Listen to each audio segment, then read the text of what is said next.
O Senhor esteja convosco. Ele está no meio de nós. Proclamação do Evangelho de Jesus Cristo, segundo João. Glória a vós, Senhor.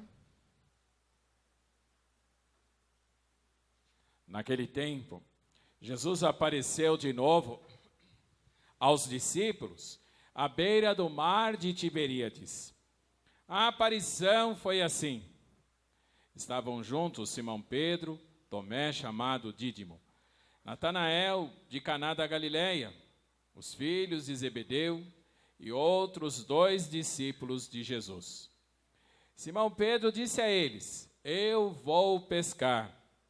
Eles disseram: Também vamos contigo. Saíram e entraram na barca, mas não pescaram nada naquela noite. Já tinha amanhecido e Jesus estava de pé na margem. Mas os discípulos não sabiam que era Jesus. Então Jesus disse: Moços, tendes alguma coisa para comer? Responderam: Não. Jesus disse-lhes: Lançai a rede à direita da barca e achareis. Lançaram, pois, a rede, e não conseguiam puxá-la para fora por causa da quantidade de peixes. Então o discípulo a quem Jesus amava disse a Pedro: É o Senhor. Simão Pedro, ouvindo dizer que era o Senhor, vestiu sua roupa, pois estava nu, e atirou-se ao mar.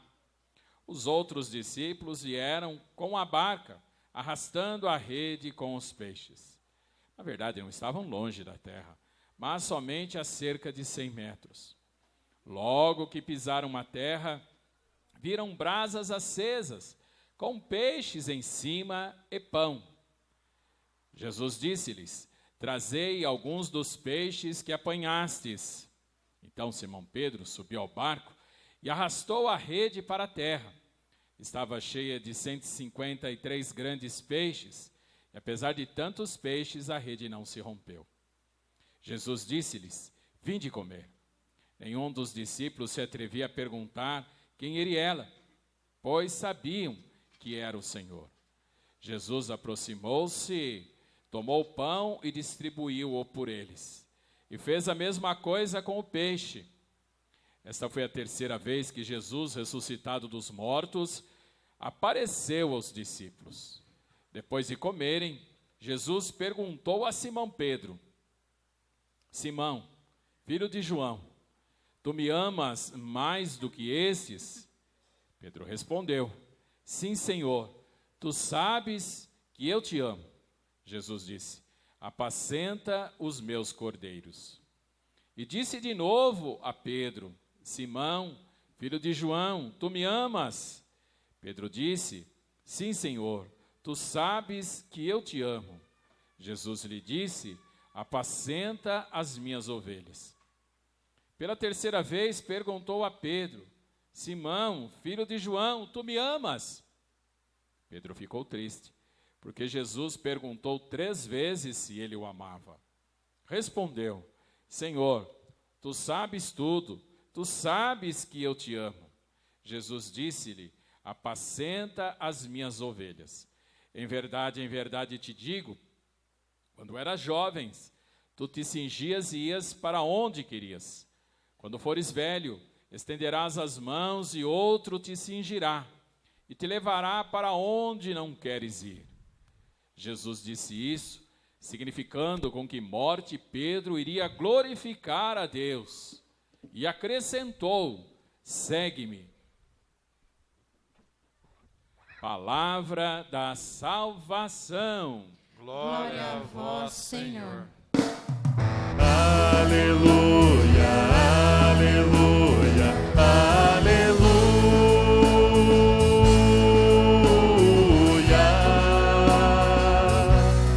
aleluia. Podemos sentar um pouquinho, meus caros irmãos e irmãs. Belíssimo Evangelho de Jesus.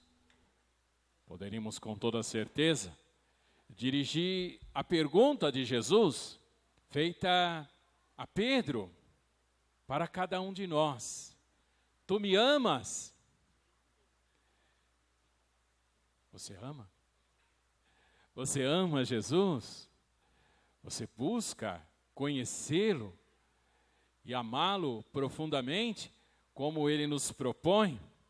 Como eu disse, dentro do contexto desse tempo chamado da Páscoa, o Evangelho nos diz que foi a terceira vez que Jesus, ressuscitado dos mortos, apareceu aos discípulos reunidos, aos discípulos juntos. Quando foi as outras duas vezes? Vamos recapitular. Isso mesmo, o Evangelho da semana passada. O Evangelho da semana passada nos colocava dentro do contexto do dia da Páscoa. E aí dizia o Evangelho, final do dia, domingo, dia do Senhor, refletimos até sobre o sentido do dia do Senhor. Finalzinho da tarde, ao anoitecer, os discípulos reunidos, Jesus aparece no meio deles e diz: a paz esteja convosco. Aquele famoso episódio que o Tomé não estava presente, foi a primeira vez. E aí depois, o mesmo Evangelho da semana passada dizia que 8 dias depois, novamente domingo, dia do Senhor, Jesus aparece pela segunda vez. E Tomé está presente. O Evangelho nos coloca, o Evangelho de João nos situa justamente no terceiro momento em que Jesus aparece aos discípulos reunidos. Diz aí o texto, nós acompanhamos. Eles estavam perto do mar do Tiberíades, 7 discípulos. E aí diz Pedro fala assim: eu vou pescar. Os outros discípulos disseram: nós vamos também. Bom, é muito significativo e dá uma oportunidade de uma reflexão essa atitude e esse gesto. Essa pescaria que Pedro vai fazer, aquela pescaria que você vai fazer quando você está cansado, estressado, aí você fala assim: eu vou pescar um pouquinho porque eu vou dar uma relaxada. Quantas vezes, muita gente, se eu pedir para levantar a mão aqui, nem fala, então nem peço para levantar. Quanta gente que sonha fazer isso. Mas não é bem uma pesca para se desestressar. Vamos refletir um pouquinho. O que eles faziam antes de conhecer Jesus? Eles eram pescadores. Pescadores era a profissão. Não era a pesca de final de semana. Pescavam para vender os peixes, para comer os peixes. Bom, tem um episódio muito significativo no comecinho lá dos evangelhos, que diz, eles foram conhecendo Jesus aí, os discípulos, cada um de um jeito, um porque eles eram discípulos de João, o João falou, eis o Cordeiro de Deus, outro porque o vizinho conheceu, quis que também conhecesse, o irmão conhecesse, e eles fizeram a experiência de conhecer Jesus, descobriram que era uma pessoa extraordinária. Tem um determinado momento, lá no comecinho, em que eles estão uma situação muito parecida com a de hoje. Eles passaram a noite pescando, não pescaram nada. Aí Jesus diz de manhã, olha, faz o seguinte, avança para as águas mais profundas e lançai de novo as redes. Eles fazem isso e apanham uma quantidade tão grande que eles precisam de 2 barcas, inclusive, para puxar os peixes.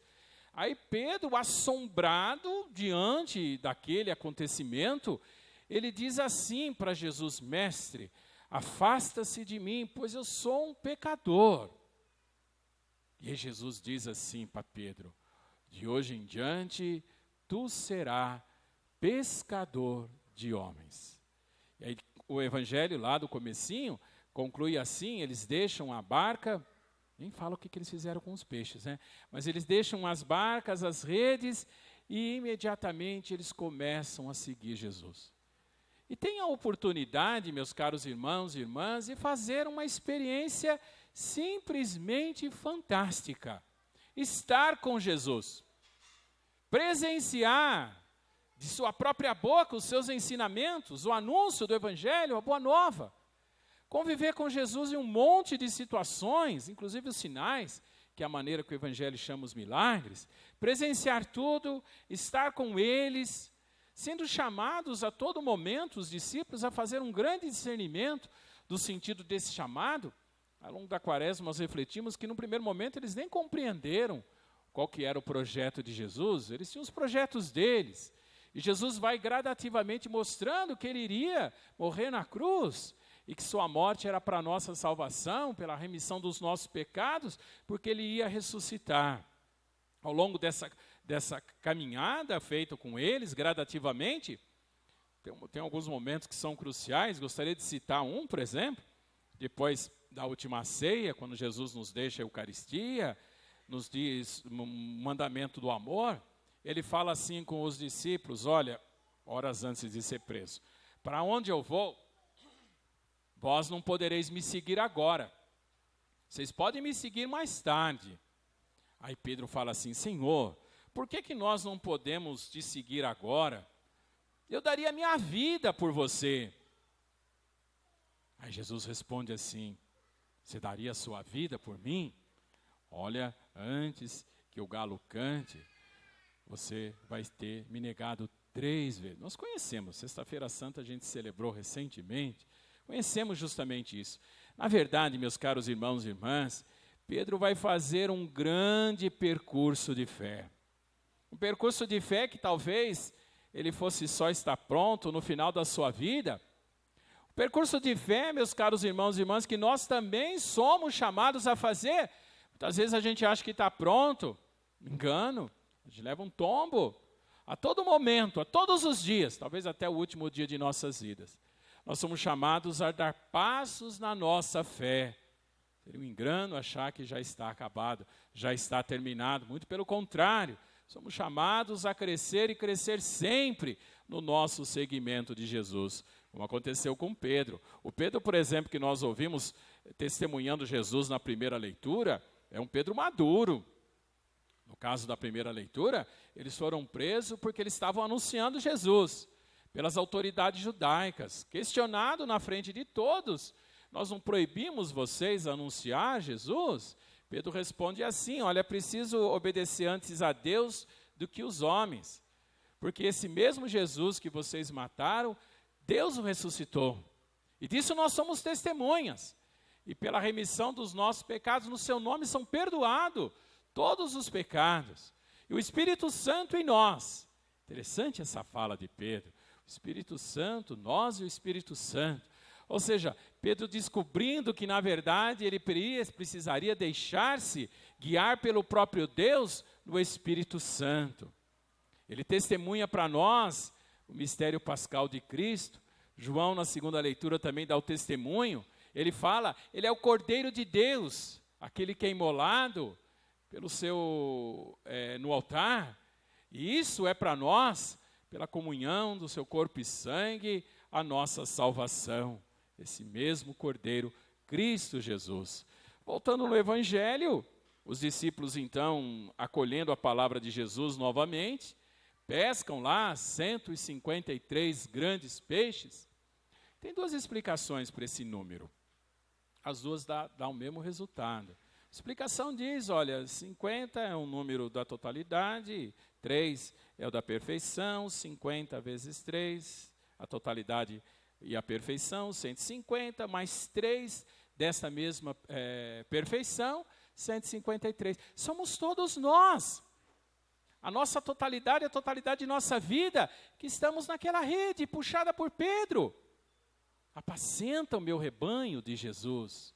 Outra explicação é que 153 era o número de espécies catalogado na época de Jesus pela cultura grega. E quer dizer também, ou seja, uma totalidade.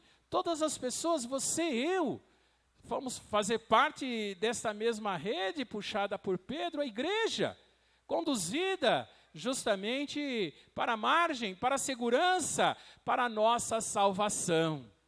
Uma vez chegando lá com os peixes, Jesus diz assim, trazei um pouco desses peixes que vocês pescaram. Ou seja, apresente a Deus o resultado do seu trabalho.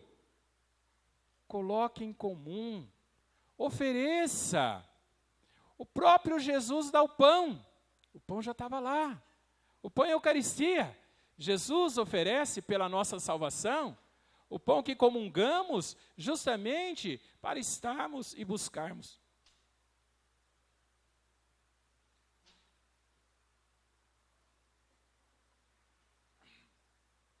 para buscarmos a nossa própria salvação.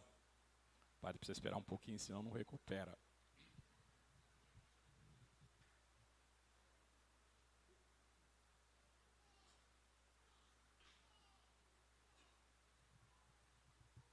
Nós oferecemos a nossa vida e Jesus oferece a sua.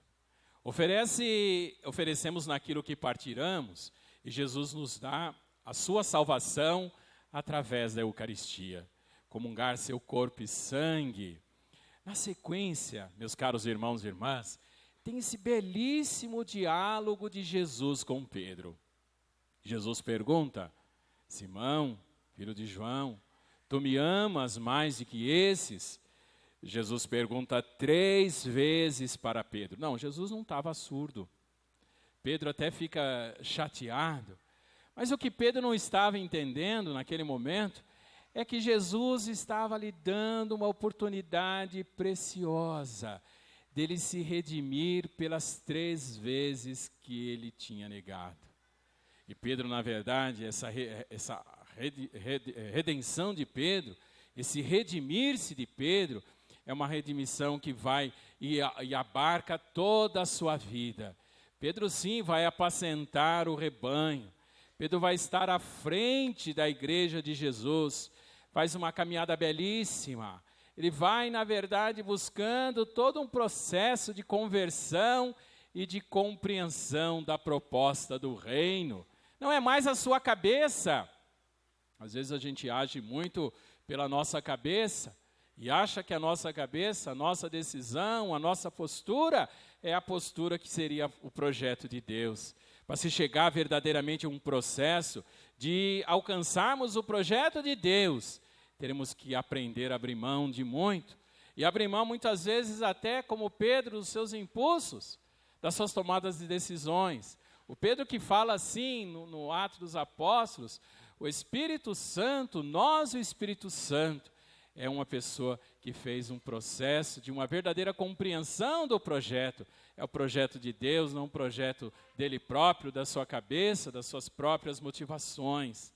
A sequência do diálogo é belíssimo, porque Jesus diz para ele: olha, quando você era jovem, você te cingia e ia para onde você queria. Quando fores velho, outros te cingirão e te levarão para onde não queres ir. Bom, cingir, gente, é aquela corda que se amarrava na túnica. Isso se chama cingir. Ou seja, amarrar-se, para simplificar. E aí Jesus fala assim: olha, você estenderá as mãos, outros te amarrarão, e você vai aonde você não queres ir.